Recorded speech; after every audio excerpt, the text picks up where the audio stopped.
Super Saravana Stores. GT Holidays, South India's #1 travel brand. You know you are special when you're with GT Holidays. Pudukkottai மாவட்டம் கீரமங்கலம் அருகில் உள்ள குளமங்கலம் வில்லுனி ஆற்றங்கரையில் அமைந்துள்ள பெருங்காரையடி மீண்ட ஐயனார் கோயில் மாசிமக திருவிழா 2 நாட்களாக நடந்து வந்த நிலையில் சமீப காலமாக 3 நாட்கள் நடக்கிறது. காரணம், குதிரை சிலைக்கு மாலை அணிவிப்பதில் பக்தர்களுக்கு வசதியாக இந்த கால நீட்டிப்பு செய்யப்பட்டுள்ளது. அதாவது திருவிழாவின் முக்கிய நிகழ்வே கோயில் முன்பு அமைக்கப்பட்டுள்ள 33 அடி உயர வெள்ளக்குதிரை சிலைக்கு அதே உயரத்தில் பக்தர்கள் நேர்த்திக்கடனாக காகித மாலைகள் அணிவிப்பதுதான். குதிரை சிலைக்கு மாலை அணிவிக்கும் அழகை காண லட்சக்கணக்கான பக்தர்கள் திரள்வது வழக்கம். ஆண்டாண்டு காலமாக குதிரை சிலைக்கு மாலை அணிவிப்பது அதிகரித்து வருவதால் மாசிமகத்துக்கு ஒரு நாள் முன்னதாக ஞாயிற்றுக்கிழமை காலை கிராமத்தின் மலர் மாலை அணிவிக்கப்பட்ட பிறகு நேர்த்திக்கடன் செலுத்தும் பக்தர்கள் மலர்கள், பழங்கள், காகித மாலைகள் அணிவித்தனர். பல ஆயிரக்கணக்கான மாலைகள் வந்ததால் 3ஆம் நாளிலும் மாலை அணிவித்து வந்தனர். இந்த நிலையில்தான் தஞ்சாவூர் மாவட்டம் திருச்சிற்றம்பலம் மேற்கு உப்பு விடுதி கிராமத்தை சேர்ந்த செல்வம் விஜய் குடும்பத்தினர் வித்தியாசமாக ₹50, ₹100 பணத்தாள்களால் 1 லட்சம் ரூபாய் மதிப்பிலான 35 அடி உயர மாலை செய்து வேனில் ஏற்றி வந்து குதிரை சிலைக்கு அணிவித்தனர்.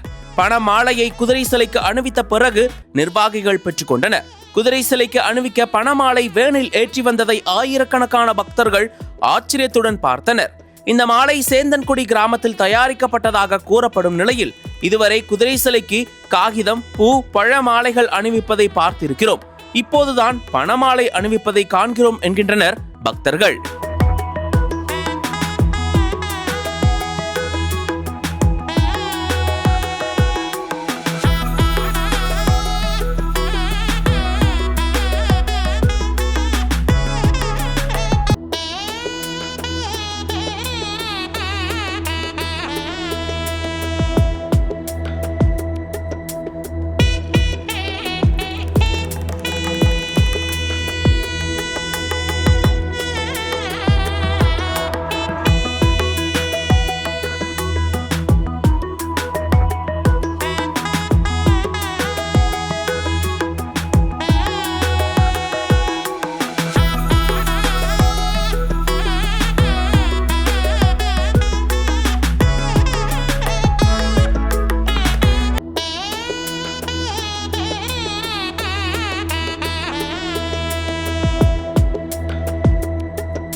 அனல் பறக்கும் செய்திகளை அப்டேட் செய்து கொள்ள நக்கீரன் களத்தை இப்பவே சப்ஸ்கிரைப் பண்ணுங்க.